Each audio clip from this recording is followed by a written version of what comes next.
A black belt instructor just made the worst mistake of his life. He mocked a man in worn-out clothes, calling him a Hollywood pretender who couldn't throw a real punch. He humiliated a teenage boy in front of everyone, saying his dead father was worthless. Note, listen carefully. In the end, I ask questions. If you give me right answer, I give you free gifts. A black belt instructor just made the worst mistake of his life. He mocked a man in worn-out clothes, calling him a Hollywood pretender who couldn't throw a real punch. He humiliated a teenage boy in front of everyone, saying his dead father was worthless. Note, listen carefully. In the end, I ask questions. If you give me right answer, I give you free gifts. What he didn't know, that quiet man in the faded t-shirt was Keanu Reeves, and for 15 years professional fighters had called him by another name, the Ghost, because no one had ever been able to touch him. One move, that's all it took. And what happened next silenced the entire gym. But this story isn't about fighting. It's about something far more powerful. Keanu Reeves pushed open the heavy glass door of Phoenix Martial Arts Academy, his worn sneakers squeaking softly against the polished floor. The familiar scent of sweat, mingled with herbal essential oils, washed over him as he stepped inside. The spacious training hall was bathed in cool white light from rows of fluorescent fixtures overhead, illuminating the expansive blue mats, where dozens of students drilled endless combinations. Sharp commands echoed from the instructor's corner, mixing with the rhythmic thud of feet striking padded targets, and the heavy breathing that followed each powerful strike. No one would have guessed that the man standing by the entrance was one of Hollywood's biggest stars. Keanu wore a faded gray t-shirt, old jeans with frayed hems, and sneakers that had seen far better days. No bodyguards, no assistants. He looked like any ordinary person who might have wandered in off the street, perhaps a tired father coming to pick up his child after a long day. His eyes scanned the room until they found what they were looking for. In the far corner, a 17-year-old young man was fully absorbed in a sequence of martial arts techniques alongside a few other students. Danny moved with focus and determination, his face serious, his eyes bright with genuine passion. Watching Danny train always brought a quiet smile to Kenu's face. 4 years ago, he had made a promise to Mike Torres, Danny's father and one of the finest stuntmen in the industry. Mike had been Kenu's closest friend, the man who had doubled for him in countless dangerous scenes. When Mike passed away, Keanu had stepped in to care for Danny, who had been just 13 at the time. He intended to keep that promise for as long as he lived. Now, watching the young man execute a complex combination with growing confidence, Keanu felt a familiar warmth spread through his chest. Danny had come so far. Danny noticed Keanu's arrival and waved energetically, his face breaking into a radiant grin. Despite the sweat dripping from his forehead, Keanu waved back with a gentle smile. "Take your time," Keanu called out softly, gesturing for Danny to continue his practice. He found an empty spot on one of the benches lining the wall and sat down, content to watch and wait. A sharp command suddenly cut through the air, louder and harsher than the others. "Marcus, you call that a kick? Am I running a martial arts academy or a daycare center?" Kenyu looked up to see the source of the outburst. Brandon Pierce stood in the center of the advanced group, his tall, muscular frame dominating the space around him. He wore a pristine white gi contrasted sharply by a gleaming black belt wrapped around his waist. Everything about him radiated authority and pride, from his perfect posture to the cold intensity in his eyes. The target of his criticism was a young boy named Marcus, perhaps 12 years old, who stood frozen in place with his head bowed. Marcus came from a struggling family. His mother, Linda, a single parent working 2 jobs, had scraped together every dollar to give her son this opportunity. The boy was small for his age, with skinny arms and legs that trembled under the weight of his instructor's disapproval. "Do it again," Brandon commanded, his voice dripping with impatience. "And this time, try not to embarrass yourself. Your mother barely pays enough for you to be here. The least you can do is show some effort." A few students nearby snickered nervously. In the corner, Linda sat watching, her face tight with worry and helplessness. She wanted to speak up to defend her son, but she knew that could make things worse for Marcus. Marcus nodded quickly and attempted the kick again, his movement stiff and uncertain now, all the natural flow drained away by fear and shame. Kenyu watched with growing discomfort. Standing right next to Marcus was another student named Evan, a confident-looking boy whose designer, athletic wear, and expensive training gear marked him as coming from a wealthy family. An attempted the same kick, and his form was noticeably worse. His balance off, his leg barely reaching the proper height. But Brandon's response was entirely different.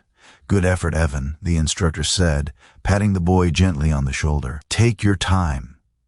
You're making real progress." Evan beamed at the praise while Marcus stood silently beside him, eyes fixed on the floor. A knot of unease tightened in Kenyu's chest. He had noticed this pattern before. Brandon's patience extended only to students whose parents drove expensive cars and paid premium rates for private lessons. The children from working-class families received a different kind of attention entirely. Two parents sitting near CU leaned toward each other, whispering, quote, "Pierce is tough, but his students advance faster than anywhere else," one of them said. The other parent nodded uncertainly. "Maybe so. But my son keeps telling me he feels singled out compared to the kids from wealthier families."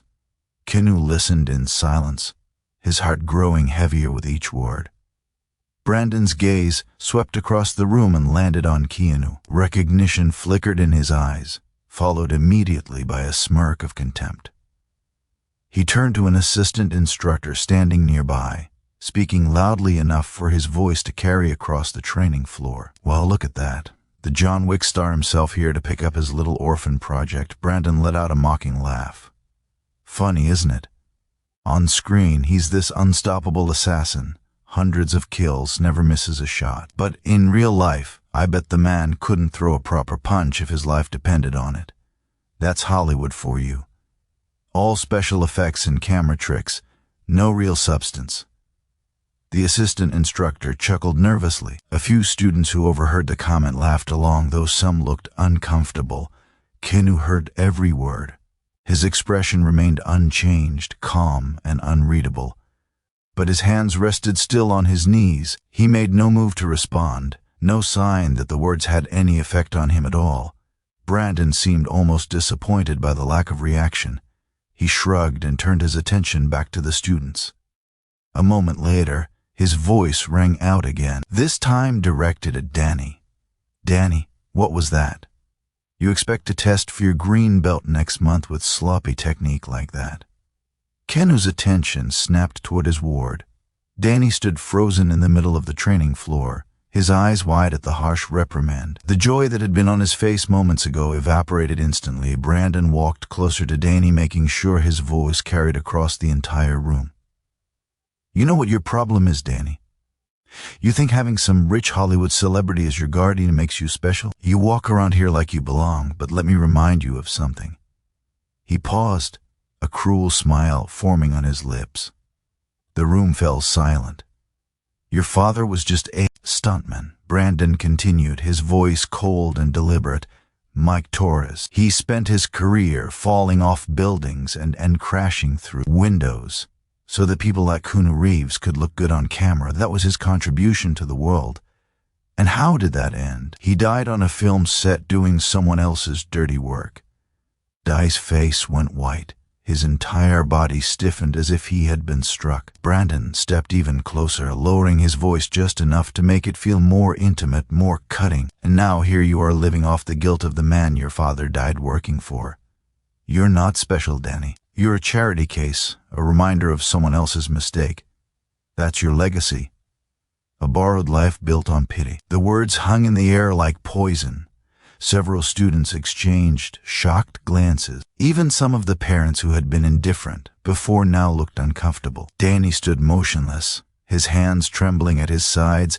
Tears welled up in his eyes, but he refused to let them fall. He kept his gaze forward, jaw clenched, fighting to hold himself together in front of everyone. From his bench, Kenyu felt something snap inside him, his hands curled into tight fists beneath his jacket. Every instinct screamed at him to stand up, to walk across that floor and confront Brandon right then and there. But he forced himself to stay seated.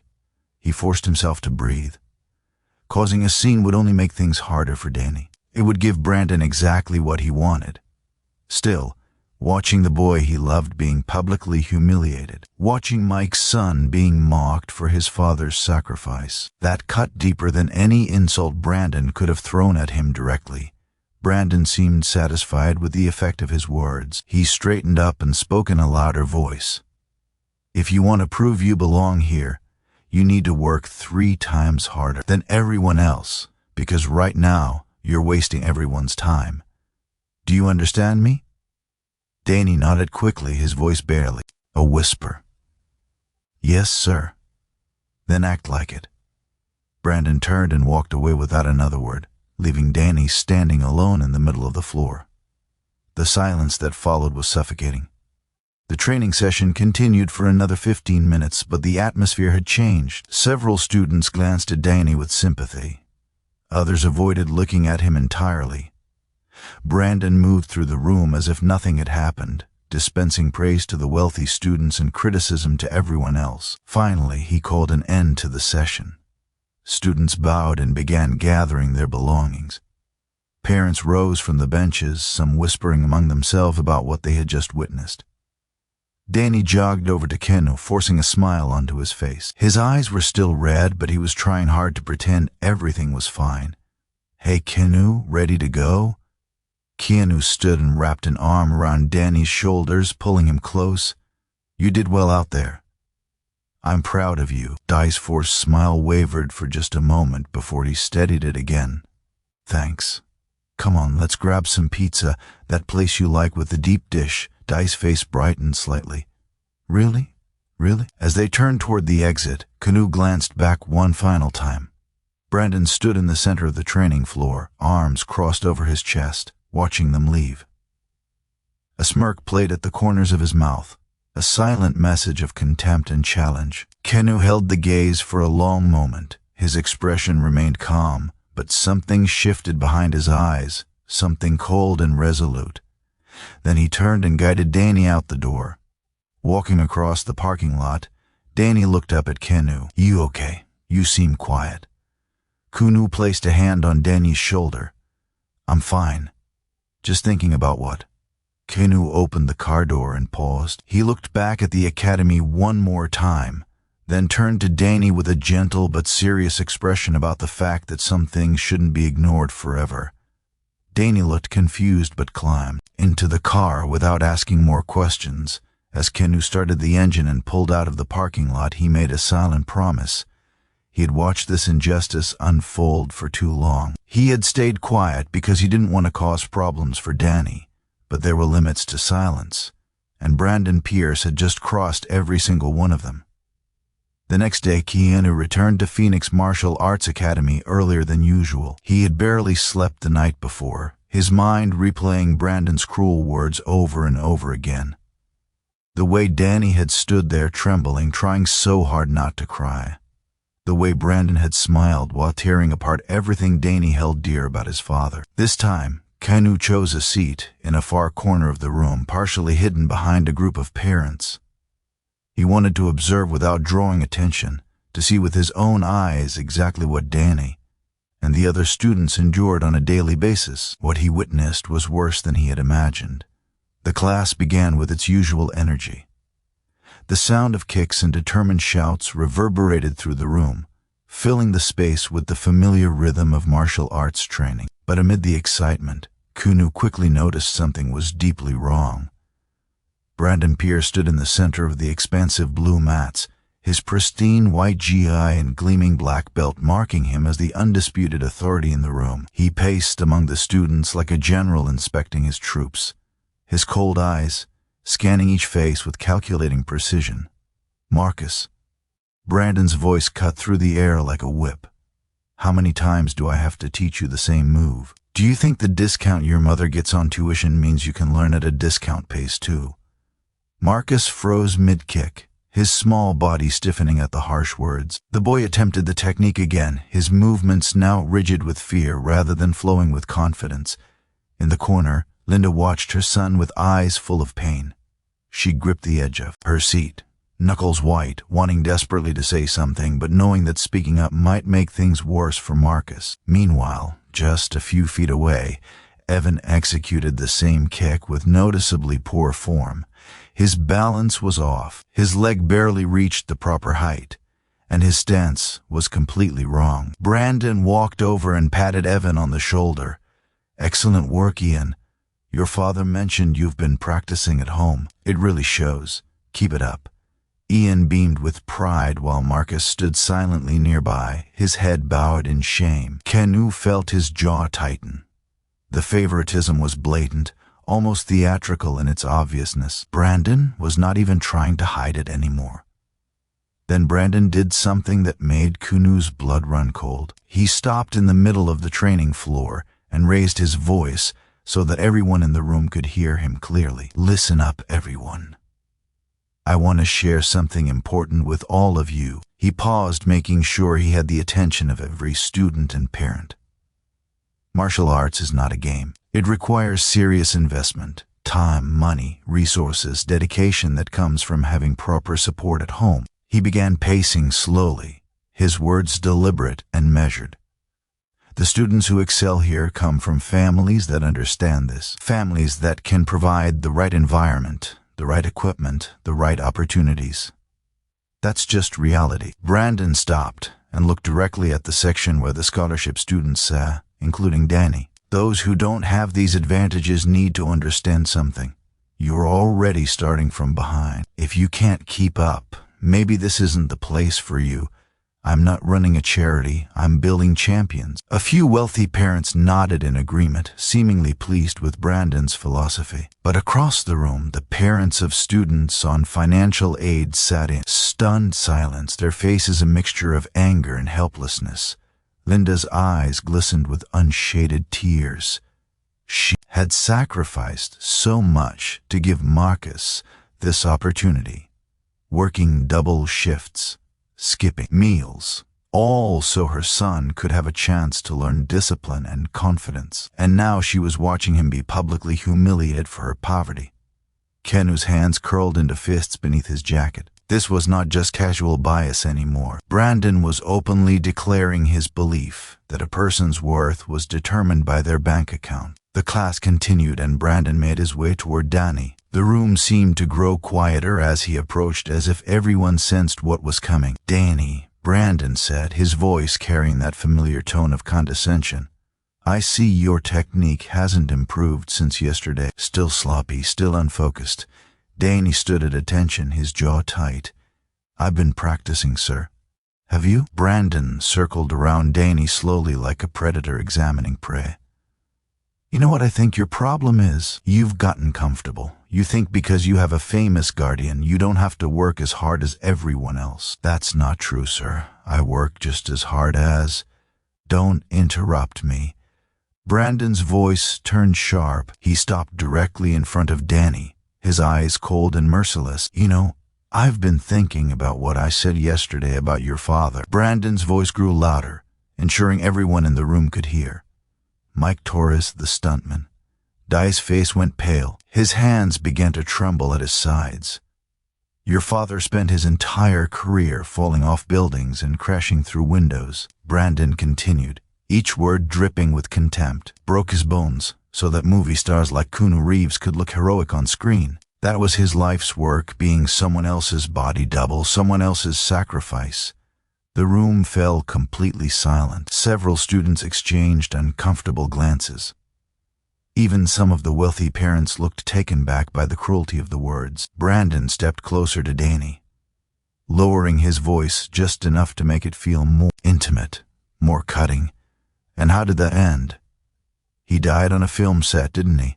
Doing another man's dangerous work. Tell me, Danny, is that the legacy you're proud of? Is that what your father would have wanted for you? To live off the guilt money of the man he died working for?" Danny's eyes filled with tears, but he refused to let them fall. He stood frozen, every muscle in his body rigid with the effort of holding himself together. "You're not special, Danny," Brandon said, his voice turning cold. "You're just a reminder of someone else's mistake. A charity case living a borrowed life. And no matter how hard you try, you will never belong here with students who come from real families. That's not cruelty. That's just the truth." From his corner, Kenyu rose to his feet. Something inside him had finally snapped. He walked toward the center of the training floor, his footsteps calm and measured. The room fell silent as everyone turned to watch. The simply dressed man approached the black belt instructor. "What did you just say about Danny's father?" Keanu's voice was quiet, but it carried across the entire room with unmistakable clarity. There was no anger in his tone, no visible emotion at all, just a calm, steady question that somehow felt more dangerous than any shout. Brandon turned, a smirk already forming on his face. The Hollywood star finally decides to speak up. "I was wondering how long you were going to sit there pretending not to hear. I asked you a question." Kenyu stopped a few feet away from Brandon, his eyes locked onto the instructor's face. "What did you say about Mike Torres?" Brandon laughed, spreading his arms wide as if performing for the audience around the. "I simply told the boy the truth about his father. Mike Torres was a stuntman. He spent his life doing the dangerous work that movie stars like you are too precious to do themselves, and he died doing it. Those are facts. And you think mocking a dead man in front of his son makes you strong?" Brandon's smile faltered for just a moment before he recovered. "I think it makes me honest, something you Hollywood types probably don't understand." He began pacing, addressing the crowd as much as Kenyu. "You know what's funny? You've made hundreds of millions of dollars pretending to be a tough guy on screen. John Wick, Neo, all these characters who can fight armies single-handedly. But we both know the truth, don't we?" Brandon turned back to face Kenyu directly. "It's all fake. Every punch, every kick, every fight scene, camera angles and special effects. Stuntmen like Mike Torres doing the real work, while you take the credit. In the real world, you probably couldn't last 30 seconds against someone with actual training." Several students whispered among themselves. Some of the parents leaned forward, sensing that something significant was about to happen. Brandon's eyes gleamed with a sudden idea. "Actually, you know what? I think this is a perfect teaching moment for everyone here." He raised his voice, addressing the entire room. "Ladies and gentlemen, students, I have a proposal. Why don't we have a little demonstration right now? A real martial artist versus a Hollywood pretender." He pointed directly at Kenyu, his smile widening. "What do you say, Mr. Reeves? Want to step onto the mat and show everyone what movie fighting looks like against the real thing? I promise I'll go easy on you. I am a gentleman after all." A few wealthy students tittered nervously. The assistant instructor chuckled along with Brandon, but many others. The room looked uncomfortable, sensing that this was crossing a line. Danny rushed forward, grabbing Kenyu's arm. "Don't," he whispered urgently. "He's trying to embarrass you. You don't have to do this." Kenyu gently patted Danny's hand, then looked up at Brandon. His expression remained calm, almost serene. "All right." The simple words cut through the noise of the room. Brandon blinked, clearly not expecting such a quick acceptance. "I'm sorry." "What?" I said, "All right." Kenyu stepped forward onto the mat. "I accept your challenge." Brandon recovered quickly, his confident smile returning. Well, the movie star has some courage after all. This should be entertaining, but I have one condition." Brandon crossed his arms, his smirk widening. "A condition? An amateur setting conditions for a professional. This ought to be good." Kenyu's voice remained steady and clear as he spoke, loud enough for everyone in the room to hear. "If you win, I will publicly admit that everything you've said is true, that movie martial arts is fake, that I know nothing about real combat, that you are superior in every way." He paused, letting the words sink in. The room was absolutely silent. "But if I win," Kenyu continued, his eyes sweeping across the room to meet the gazes of students and parents alike, "you will publicly apologize to every student you've humiliated because of their financial situation, to every family you've made feel like they don't belong here, to Marcus, to Danny." His gaze hardened as he looked directly at Brandon. "And especially for what you just said about Mike Torres. Dai's father was a brave man who gave his life doing work that required more courage than most people will ever know. You will apologize for disrespecting his memory." The silence that followed was absolute. No one moved.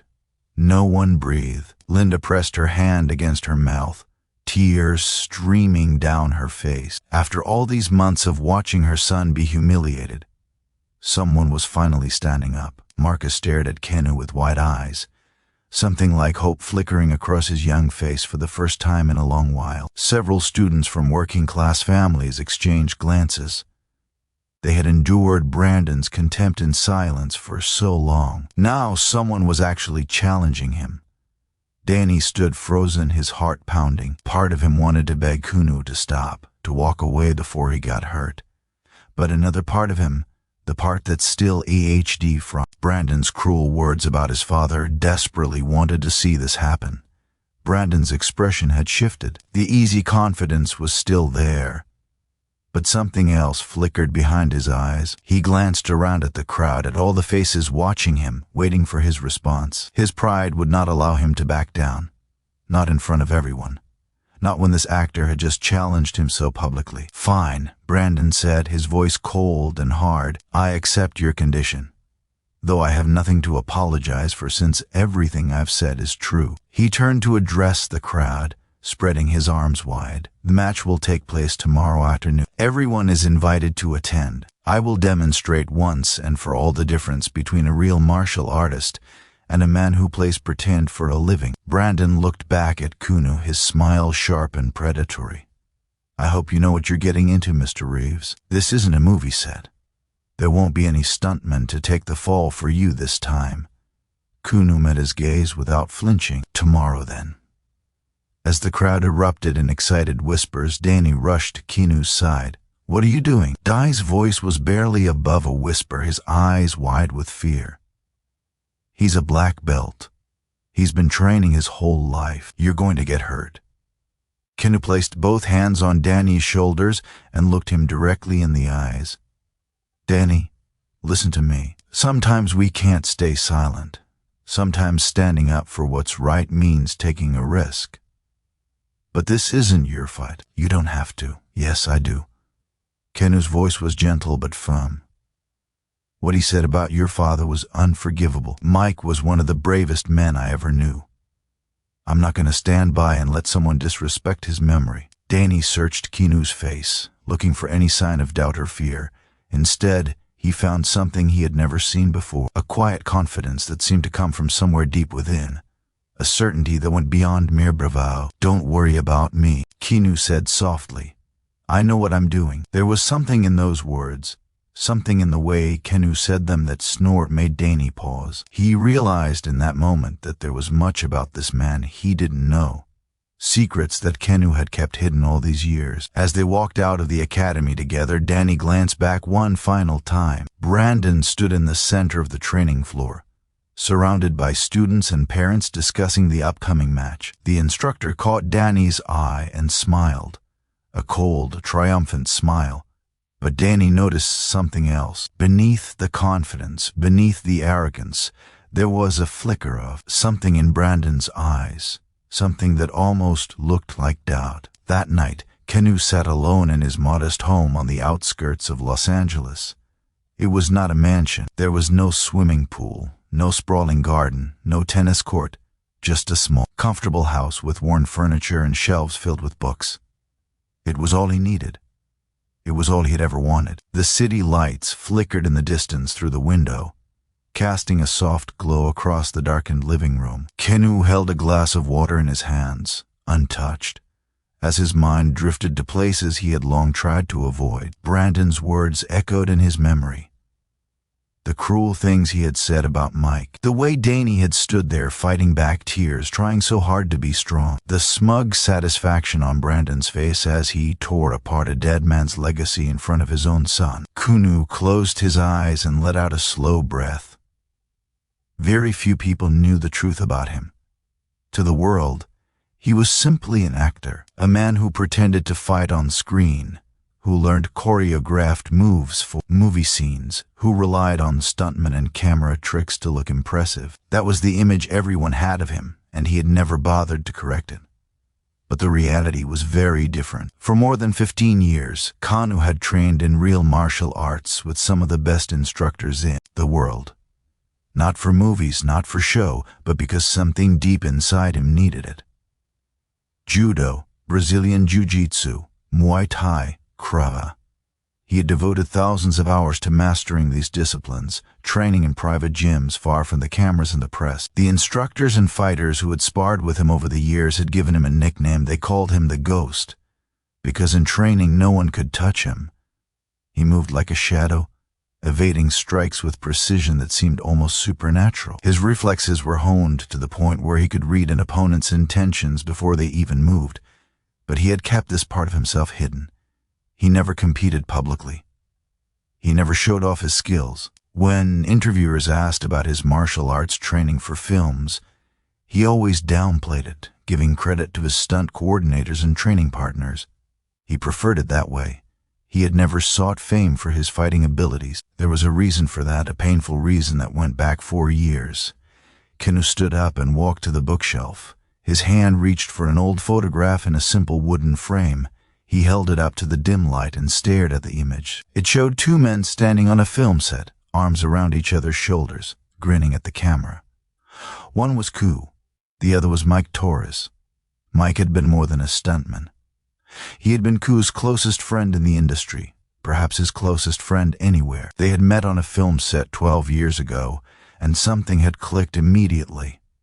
Mike was fearless, funny, and fiercely loyal. He had doubled for Kenyu in dozens of films, performing the dangerous stunts that the insurance companies would never let the lead actor attempt.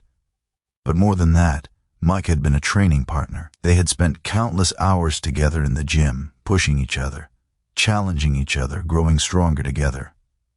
Mike was one of the few people who knew the full extent of Kenyu's martial arts abilities, and he had kept that secret faithfully.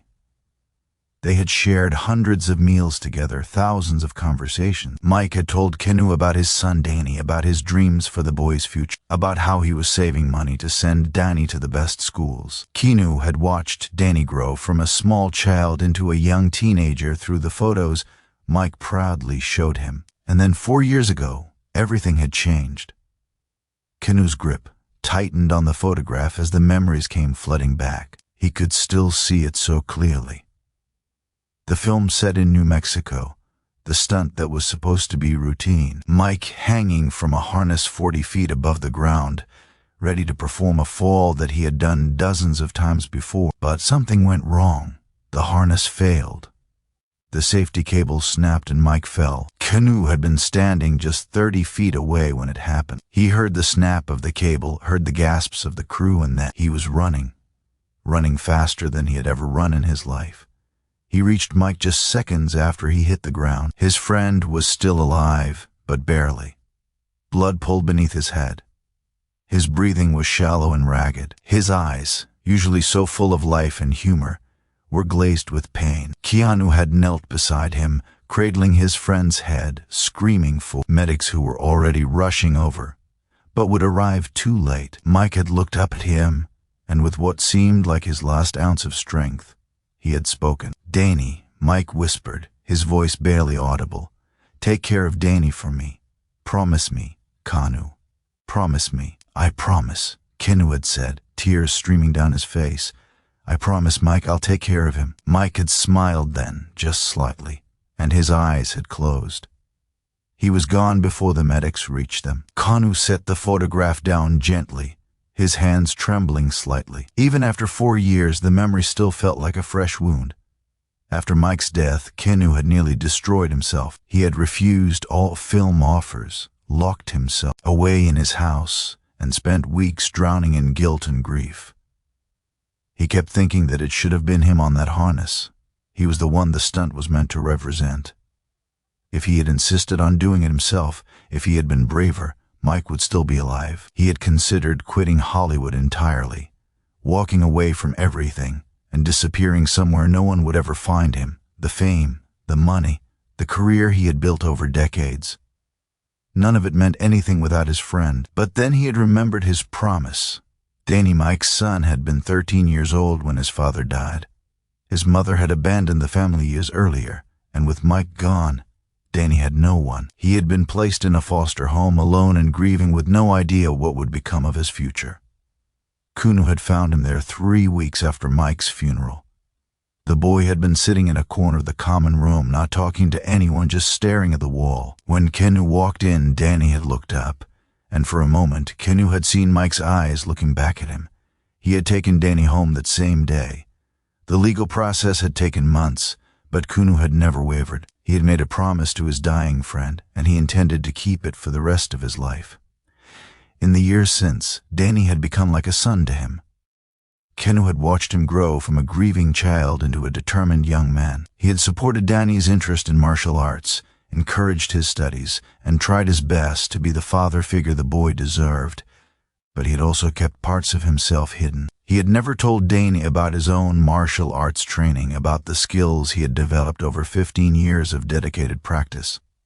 He had never wanted Danny to feel like he was living in anyone's shadow.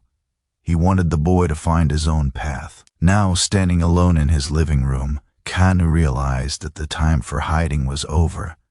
He walked to his bedroom closet and opened a drawer he had not touched in years. Inside, carefully folded, lay a collection of martial arts belts. A black belt in judo, a purple belt in Brazilian jiu-jitsu. Certificates from training programs around the world. He picked up the judo belt and ran his fingers along the worn fabric. So many memories were woven into these threads. So many hours of sweat and struggle and growth. Kenyu thought of Brandon Pierce and the cruel words he had spoken about Mike. He thought of Danny standing there trembling, being told that his father's sacrifice was worthless. He thought of all the students at that academy who were made to feel inferior because of their family's financial situation. Mike Kenyu whispered into the empty room. "I've been silent for too long, but I can't let your son be humiliated like this. I can't let your memory be disrespected by someone who never understood what courage really means." He placed the belt back in the drawer and closed it. When he turned around, something had changed in his eyes. The quiet gentleman who avoided conflict was gone. In his place stood someone else entirely. The ghost had awakened. The next afternoon, Phoenix Martial Arts Academy was packed beyond capacity. Word of the match between the black belt instructor and the Hollywood star had spread through the community like wildfire. Students, parents, and curious onlookers filled every available space, lining the walls and crowding around the edges of the training floor. The atmosphere was electric with anticipation. Most people expected a quick and decisive victory for Brandon Pierce. He was a professional martial artist, a black belt with years of competition experience. Keanu Reeves was an actor, a man who pretended to fight for cameras. The outcome seemed obvious. Brandon stood in the center of the mat, resplendent in his pristine white gi and gleaming black belt. He stretched casually, rolling his shoulders and cracking his neck, playing to the crowd with the confidence of a man who had already won. "Welcome everyone," Brandon announced, his voice carrying across the packed room. "Today I'm going to give you all a valuable lesson, a demonstration of the difference between real martial arts and Hollywood fantasy." He smiled broadly, soaking in the attention. Several wealthy parents applauded, eager to see their instructor put the celebrity in his place. Then Kenyu walked in. He wore the same simple clothes he always wore. A black shirt, gray sweatpants, worn sneakers, no gi, no belt, no indication whatsoever that he had any martial arts training. He looked like he had just come from a casual workout at a neighborhood gym.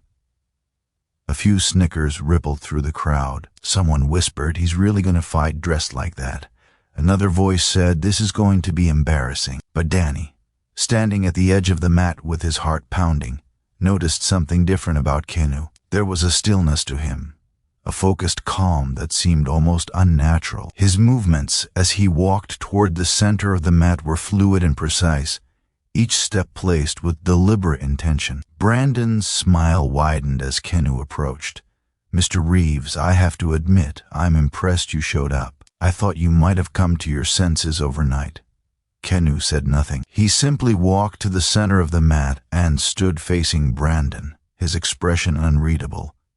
No witty comeback. Brandon laughed. No Hollywood one-liner. "That's fine. Let your fists do the talking. Or in your case, let them do the failing." He turned to the crowd one more time. "I want everyone to watch closely. Pay attention to the difference between trained technique and amateur flailing. This is what real martial arts looks like. Brandon assumed his fighting stance. Fist raised, weight balanced perfectly on the balls of his feet. He looked every inch the professional fighter. Kenyu simply stood there, arms relaxed at his sides, feet shoulder-width apart. He did not raise his hands. He did not assume any recognizable fighting stance. He just waited. Brandon frowned slightly, confused by the lack of a defensive posture. Then he shrugged and launched his first attack. It was a textbook combination. A quick jab to test the distance followed by a powerful cross aimed at Kenyu's chin. The kind of opening move that Brandon had used to overwhelm countless opponents over the years.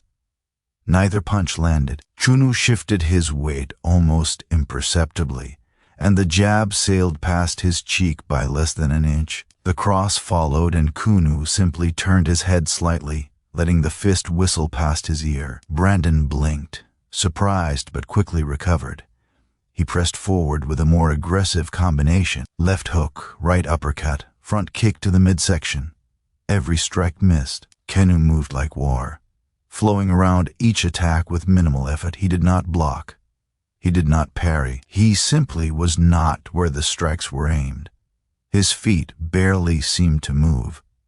Yet somehow, he was always just out of reach. The crowd fell silent. The snickers and whispers died away, replaced by confused murmurs. Brandon's expression shifted from confidence to irritation. He increased the pace of his attacks, throwing faster combinations, mixing punches with kicks, trying to overwhelm his opponent with sheer volume.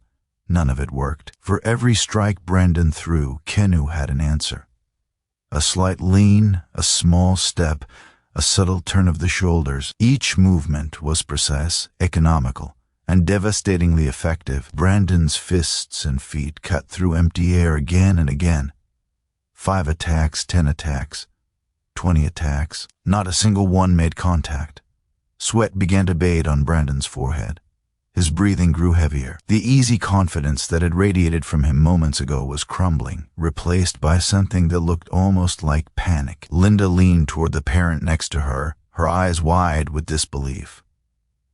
"He hasn't even thrown a punch," she whispered. "The instructor is exhausting himself, and Mr. Reeves hasn't done anything but move." Marcus watched with his mouth hanging open. He had never seen anything like this. His instructor, the man who had humiliated him so many times, was being made to look foolish by someone who was not even fighting back. Danny stood frozen at the edge of the mat, his heart racing. He had lived with Kenyu for 4 years. He had seen him every day, shared meals with him, talked with him about everything and nothing. But he had never seen this. The man standing on that mat was not the gentle, soft-spoken guardian Danny knew.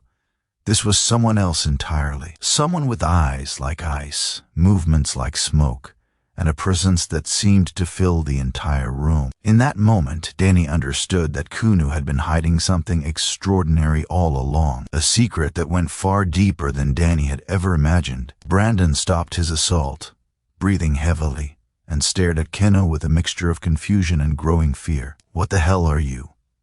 he demanded. Kenyu did not answer.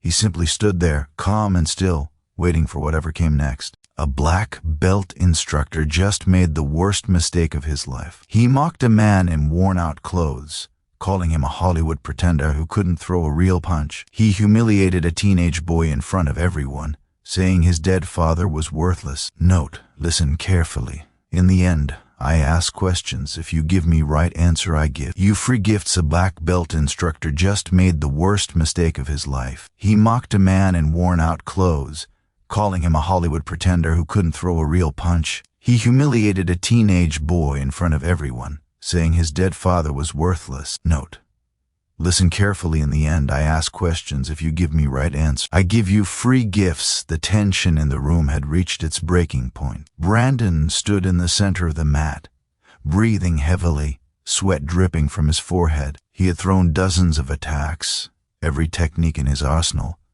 and none of them had landed. Not a single one. The man standing before him had not thrown a single punch, had not attempted a single kick, had done nothing but move, flowing around every strike like water around a stone. It was impossible. It defied everything Brandon knew about martial arts. "What the hell are you?" Brandon demanded, his voice cracking with frustration. Kenyu remained silent, his eyes cold and focused, tracked Brandon's every movement with unnerving precision. It was a gaze that the instructors who had trained Kenyu over the years had come to recognize. Vate called it the look of the ghost. When Kenyu looked at someone with those eyes, the fight was already over. Brandon felt something he had not experienced in years: fear. But his pride would not allow him to admit it. Not in front of everyone who was watching. Not in front of the students he had spent years teaching. The parents he had impressed with his credentials. The reputation he had built through decades of work. "You think dodging makes you a fighter?" Brandon snarled, his voice rising. "You think running away is martial arts? That's your Hollywood style, isn't it? All flash, no substance. You can't actually fight. You just know how to avoid getting hit." Kenyu still said nothing. He simply waited, his posture relaxed, his breathing calm and steady. The silence infuriated Brandon even more. He had expected the actor to be gasping for breath by now, to be backing away in fear, to be begging for the match to end. Instead, Kenyu stood there as if they had just begun. As if Brandon's best efforts had been nothing more than a warm-up exercise. Brandon launched another furious assault. Punches, kicks, knees, elbows, everything he had. His attacks came faster and harder than before, driven by desperation and wounded pride. But Kenyu moved like he was dancing a slow waltz. Each step was measured. Each lean was precise. Each turn of the shoulders was calculated to the millimeter. He flowed through the storm of strikes, as if they were nothing more than a gentle breeze. Around the edges of the mat, the atmosphere had shifted dramatically. The snickers and whispers of mockery had died away completely. In their place was a stunned, almost reverent silence. Linda leaned toward Marcus, her hand gripping his small shoulder tightly. Her voice trembled as she spoke. "Do you see this, Marcus? Never judge anyone by how they look or what they wear. Never." Marcus nodded slowly, his eyes wide with wonder, unable to look away from the extraordinary scene unfolding before him. In the corner where the scholarship students had gathered, something remarkable began to happen. One student started clapping softly. Then another joined in, and another. It was not loud applause, not triumphant cheering. It was something quieter, more profound. The sound of hope, the sound of people who had been beaten down, finally seeing justice unfold before their eyes. The soft clapping spread through the working-class families like a gentle wave. Parents who had watched their children be humiliated for months joined in. Students who had been told they did not belong added their hands to the rhythm. It was a quiet rebellion. Declaration that they saw what was happening and they believed in it. Brandon heard the applause, and it drove him to the edge of madness. He was being mocked, humiliated, in his own academy by an actor, by the very people he had dismissed as inferior. "Enough!" Clear's throat. Brandon roared. He stepped back, creating distance between himself and Keanu. His chest heaved with exertion, but his eyes burned with furious determination. "You want to see real martial arts?" he growled. "Fine, I'll show you something that will end this right now." He began to circle slowly, his movements becoming more deliberate, more focused. The crowd fell silent again, sensing that something significant was about to happen. This was his signature move, the technique he had perfected over 20 years of training. A spinning back kick with enough force to break ribs, delivered with such speed that most opponents never saw it coming. He had won championships with this move. He had ended careers with it. "Watch closely, everyone," Brandon announced, his voice carrying across the silent room. "This is what separates professionals from pretenders." He exploded into motion. His body spun with practiced precision, his back leg whipping around in a devastating arc aimed directly at Kenyu's midsection. It was fast, it was powerful, it was perfect, and it never landed. In the fraction of a second before the kick would have connected, Kenyu shifted his weight almost imperceptibly. His body leaned just slightly to the side, and at the same moment, His hand reached out and touched Brandon's ankle with the lightest of contacts. It was barely a touch, a gentle brush of fingertips against skin. Nothing that should have had any effect at all, but the result was catastrophic. The tiny contact at precisely the right moment disrupted Brandon's balance completely. His spinning momentum, which should have driven his kick through its target, instead sent him tumbling through empty air. He spun wildly, arms flailing, completely out of control, and crashed to the mat with a heavy thud that echoed through the stunned silence of the room. For a long moment, no one moved.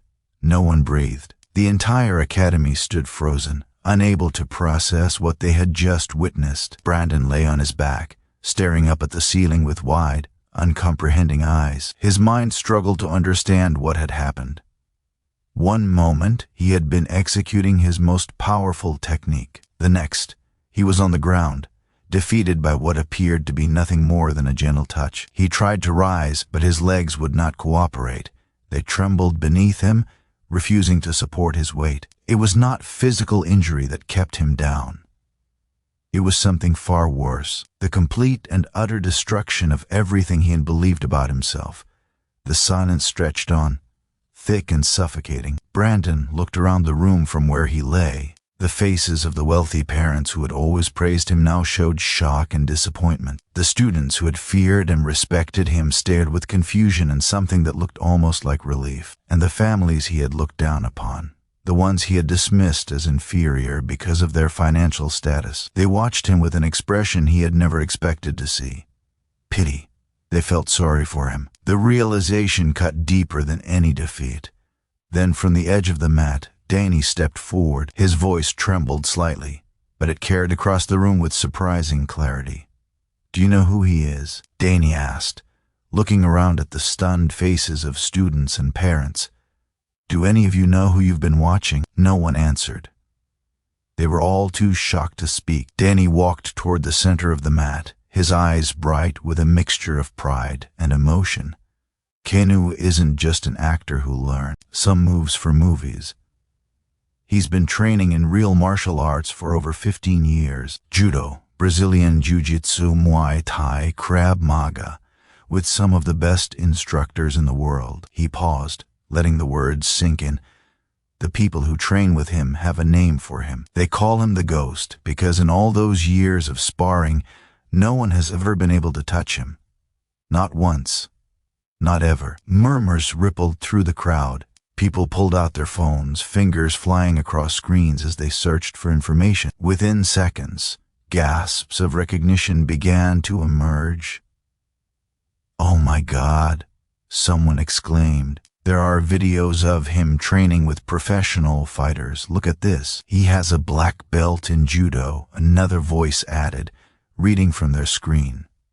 "And a purple belt in Brazilian Jiu-Jitsu. These aren't movie credentials. These are real." "I had no idea," a parent whispered. "He always seemed so quiet, so ordinary." The murmurs grew into a chorus of amazement and disbelief.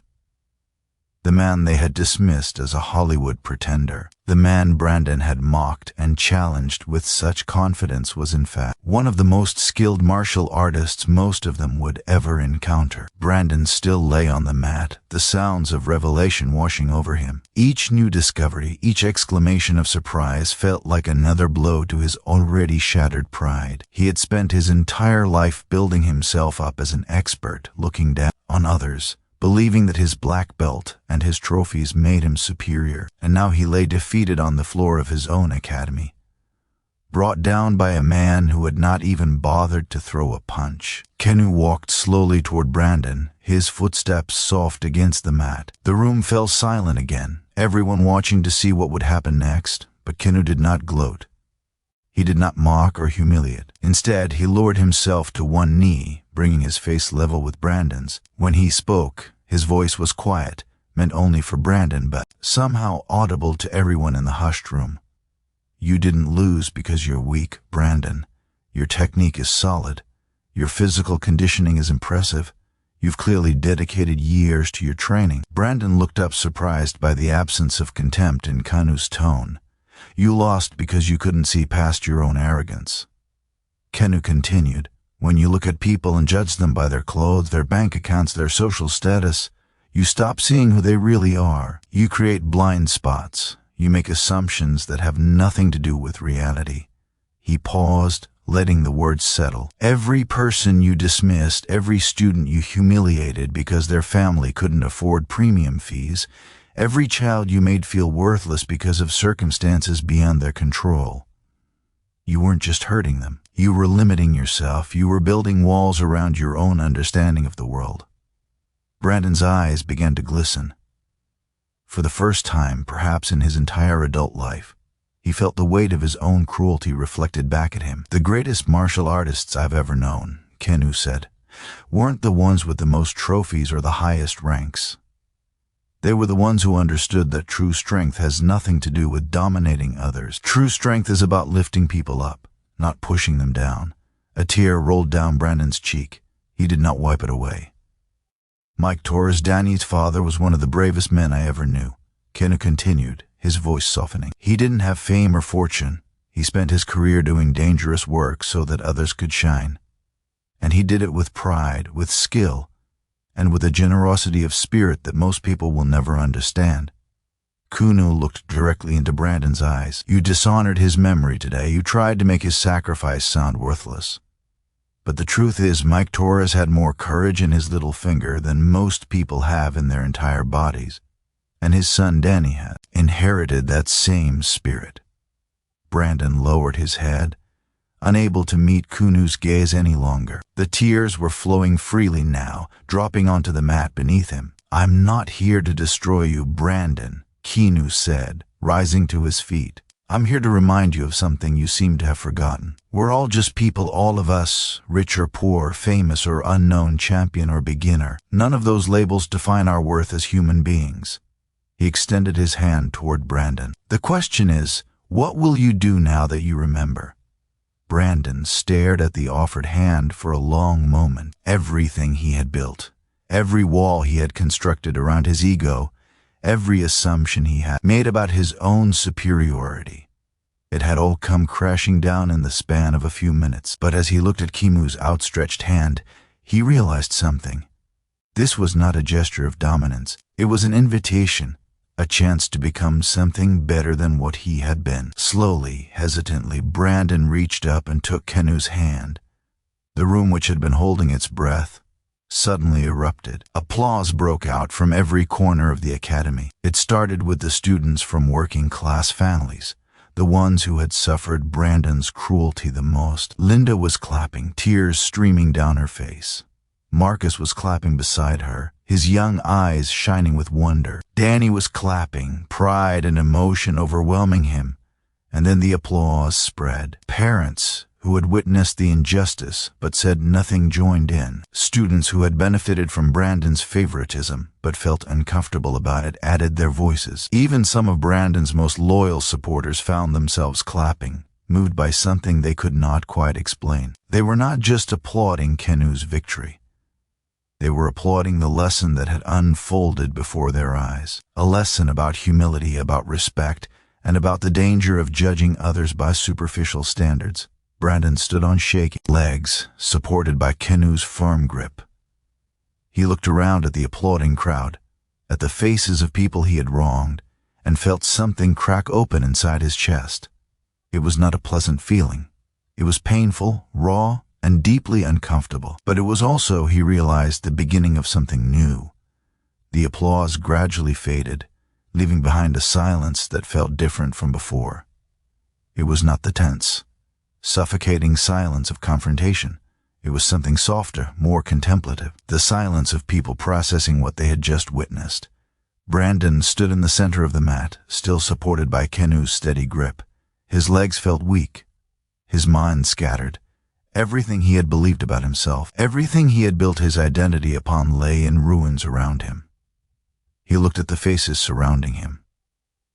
The wealthy parents who had once praised his methods now watched with uncertain expressions. The students who had feared him seemed unsure how to react, and the families he had dismissed, the ones he had treated as lesser. They looked at him not with anger or triumph, but with something far more difficult to bear, compassion. After everything he had done to them, They were offering him compassion. Brandon felt his knees buckle. He would have fallen if Kenyu had not held him steady. The weight of his own cruelty pressed down on him like a physical force, making it hard to breathe. His entire life, he had believed that strength meant dominance, that success meant standing above others, that his achievements and his bank account determined his worth as a human being. He had built walls around himself, looking down on anyone who did not meet his standards, and now those walls had crumbled, leaving him exposed and vulnerable in front of everyone. Slowly, Brandon pulled away from Kenyu's support. He stood on his own, swaying slightly, and turned to face the crowd. When he spoke, his voice was stripped of all the arrogance and confidence that had defined it before. "I owe all of you an apology." The room remained silent, everyone watching, waiting. Brandon took a shaky breath, not just because of the condition of the match, but because of everything I've done, everything I've said, the way I've treated so many of you for so long. He turned toward the corner where Linda and Marcus stood together. The young boy pressed close to his mother, his eyes still wide from everything he had witnessed. Brandon walked toward them slowly, each step feeling heavier than the last. When he reached them, he lowered himself to one knee, bringing his face level with Marcus. "Marcus," Brandon said, his voice cracking, "I have treated you unfairly since the day you joined this academy. I criticized you harshly while praising others who performed worse. I made you feel like you didn't belong here because of your family's financial situation. That was wrong. It was cruel, and I am deeply, truly sorry." Marcus stared at him, uncertain how to respond. He had never seen his instructor like this. The man who had made him feel small and worthless was now kneeling before him, asking for forgiveness. Linda placed a protective hand on her son's shoulder, her eyes glistening with tears. She said nothing, but her expression carried years of pain, years of watching her child be humiliated while she felt powerless to stop it. Brandon looked up at her. "Mrs. Thompson, I apologize to you as well. You sacrificed so much to give Marcus this opportunity. You worked extra hours. You went without. You did everything a loving mother could do, and I repaid that sacrifice by making your son feel inferior. I was wrong. I am sorry." Linda's lip trembled. She nodded slowly but did not speak. Some wounds took longer to heal than others. Brandon rose and turned toward Danny, who stood near Keanu at the center of the mat. Walking toward him felt like the longest journey Brandon had ever taken. When he reached Danny, Brandon stopped and looked directly into the young man's eyes. He saw Mike Torres looking back at him. The same determined spirit, the same quiet strength. "Danny," Brandon began, his voice barely above a whisper, "what I said about your father was unforgivable. Mike Torres was a hero. He dedicated his life to work that required incredible courage and skill. He raised a son to be proud of, and I tried to diminish all of that because of my own arrogance and ignorance." He paused, struggling to find the right words. "I don't expect you to forgive me. I don't deserve it, but I want you to know that I was wrong. Your father's legacy is one of bravery and sacrifice. You carry that legacy with honor. I should have seen that from the beginning." Danny stood motionless, emotions swirling behind his eyes. Part of him wanted to stay angry, to hold on to the hurt that Brandon's words had caused. But another part of him heard his father's voice in his memory, words spoken long ago during a difficult time. The strongest people aren't the ones who never forgive. They're the ones who find the courage to let go of their anger. Danny took a deep breath. "My father taught me that true strength means being able to forgive even when it's hard, even when you don't want to." He looked at Brandon steadily. "I'm not saying I forget what you said, but I'm willing to give you a chance to become someone different, someone better." Brandon's eyes filled with fresh tears. He had expected anger, rejection, perhaps even hatred. Instead, this young man was offering him grace he did not deserve. Marcus stepped forward from his mother's side. His small voice carried surprising strength. "I want to give you a chance too, Coach Pierce. I want to see you become the kind of teacher we can all be proud of." Brandon looked from Danny to Marcus, overwhelmed by their generosity of spirit. These were the people he had dismissed, The ones he had treated as inferior, and they were showing more character, more humanity than he had shown in years. Linda finally spoke, her voice steady despite the emotion in her eyes. Actions speak louder than words. Mr. Pierce, we'll be watching to see if your apology today translates into real change tomorrow and the day after that and every day that follows. Brandon nodded, accepting the challenge. You're right. Words are easy. What matters is what I do from here.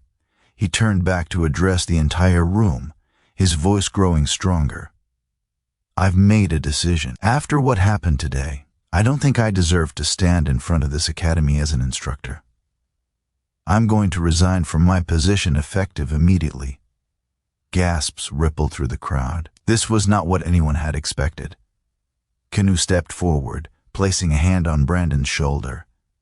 That's not what I want, Brandon. Brandon looked at him, confused. But after everything I've done, after everything you've done, Kenyu said calmly, the easy thing would be to walk away. To run from your mistakes and start over somewhere else pretending this never happened.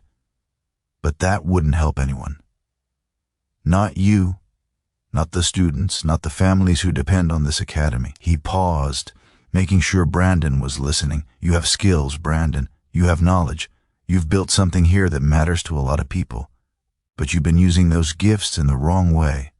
The answer isn't to throw them away. The answer is to learn how to use them better. But how? Brandon asked, his voice raw with emotion.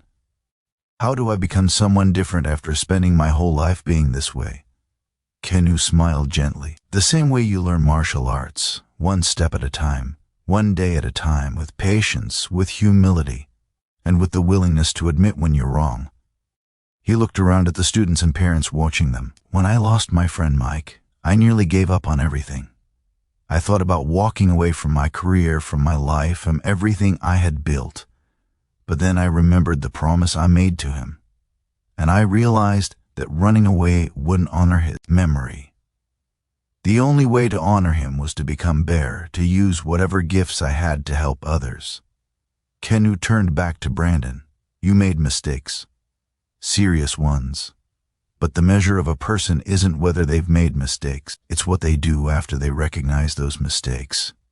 Do they hide? Do they make excuses, or do they stand up and commit to doing better? Brandon listened in silence, absorbing every word. Don't resign, Kenyu said. Stay, change. Show these students and their families that it's possible to admit you were wrong and become someone new. That would teach them a far more valuable lesson than any martial arts technique ever could. For a long moment, Brandon said nothing. Then he looked at Keanu with eyes that held a new kind of light. Not the cold pride of before, but something warmer, something humbler. Will you help me? Brandon asked quietly. Not with martial arts. I know I have a lot to learn there too. But with becoming a better person, a better teacher, someone who deserves to stand in front of these students. Kenyu nodded. The first lesson is the most important one. Learn to listen. Really listen, not just to the words people say, but to the stories behind those words. Every person who walks through those doors is carrying something. Dreams, fears, hopes, struggles. When you start seeing people as complete human beings instead of categories and labels, everything changes. Brandon took a deep breath and turned to face the room one final time. I'm not going to resign, but I'm going to change starting right now, starting today. And I'm asking all of you to hold me accountable. If you see me falling back into old patterns, call me out, challenge me. Help me become the teacher I should have been all along. The room was silent for a moment. Then Linda spoke up. We'll hold you to that, Mr. Pierce, every single day. Brandon nodded, accepting the responsibility. Thank you, all of you, for giving me a chance I don't deserve. The months that followed brought transformation to Phoenix Martial Arts Academy. True to his word, Brandon changed. It was not easy, and it did not happen overnight. There were moments of frustration, times when old habits tried to resurface, but he caught himself each time remembering the lesson he had learned on that mat. He stopped dividing students by their family's income. He started spending extra time with those who struggled, regardless of how much they paid in tuition. He created a scholarship program using his own money, to ensure that talented students from difficult backgrounds would never have to worry about fees again. At the beginning of each class, Brandon would gather the students and remind them of a simple truth. In this academy, there is no rich or poor. There is no superior or inferior. There are only people working hard to become better versions of themselves, and every single one of you deserves respect. The atmosphere in the academy shifted. Students who had once felt unwelcome began to thrive. Parents who had considered leaving decided to stay, and slowly, carefully, trust began to rebuild. Danny flourished. With the weight of Brandon's cruelty lifted, he trained with renewed energy and focus. Within a year, he became one of the academy's most accomplished students, earning recognition not just for his technique, but for his character. He often spoke to younger students about his father, about courage, about the importance of treating everyone with dignity. Kenyu continued to visit the academy from time to time, not as a celebrity but as a friend. He would sit in the corner watching the classes, offering quiet encouragement when needed. Sometimes he would share stories with the students, simple tales that carried profound lessons about humility and perseverance. Brandon sought his guidance regularly, asking questions about teaching, about leadership, about becoming the kind of person who lifted others up instead of pushing them down. Kenyu always listened patiently and offered what wisdom he could. One evening, several months after the match, Keanu and Danny prepared to leave the academy after a particularly good training session. The setting sun cast golden light through the large windows, painting the training floor in warm hues.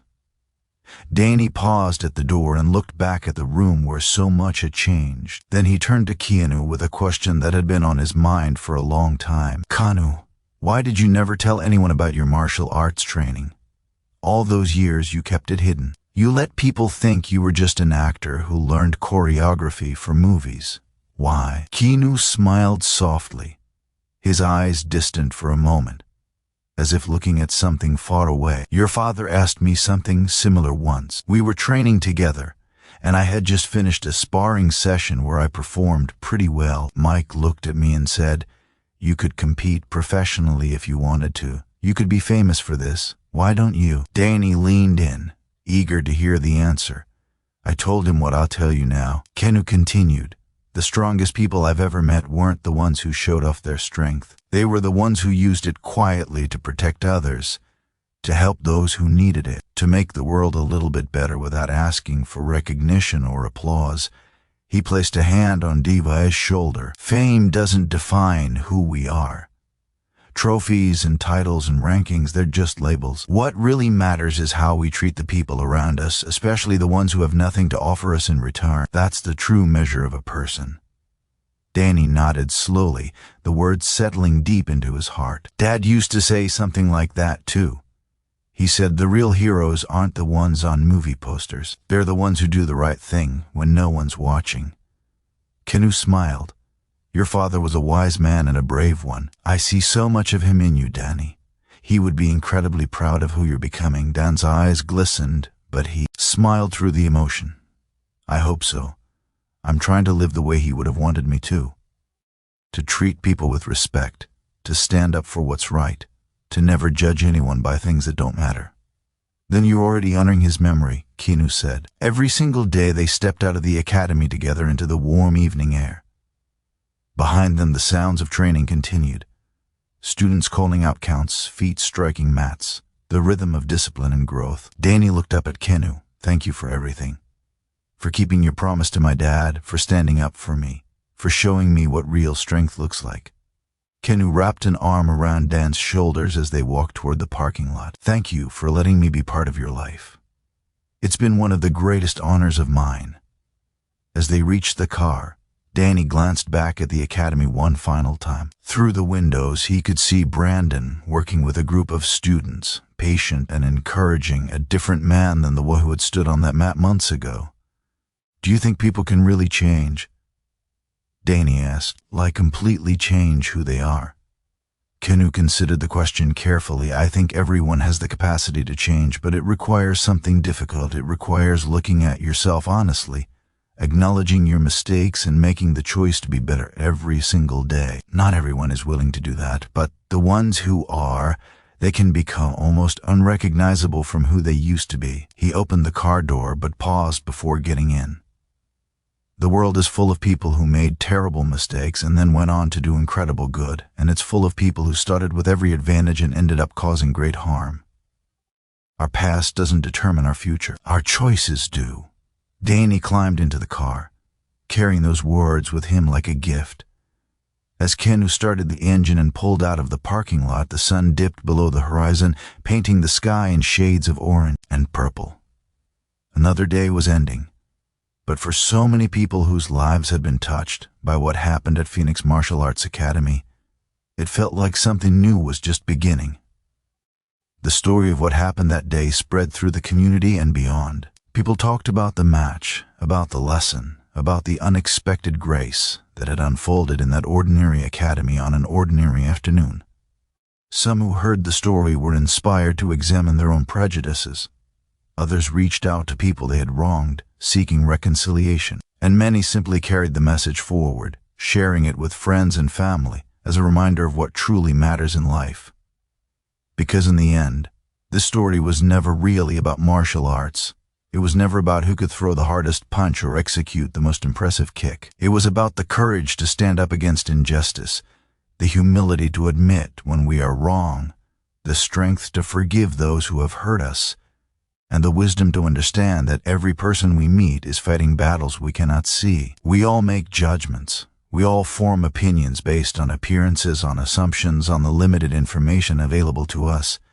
But the truly wise among us know how easily those judgments can be wrong. They know that the quiet person in simple clothes might carry extraordinary gifts, that the struggling family might possess more dignity than the wealthiest household, that the measure of a human being has nothing to do with their bank account or job title or the labels the world has assigned to them. If this story has touched something in you, perhaps take a moment to reflect. Is there someone in your life you have judged unfairly? Someone you dismissed because of how they looked, where they came from, or what they could offer you? Perhaps today is the day to see them differently. Perhaps today is the day to become someone new. Thank you for being here. Thank you for listening. And remember, in a world that often teaches us to judge and compete and compare, the most revolutionary thing we can do is simply treat each other with kindness. Until next time.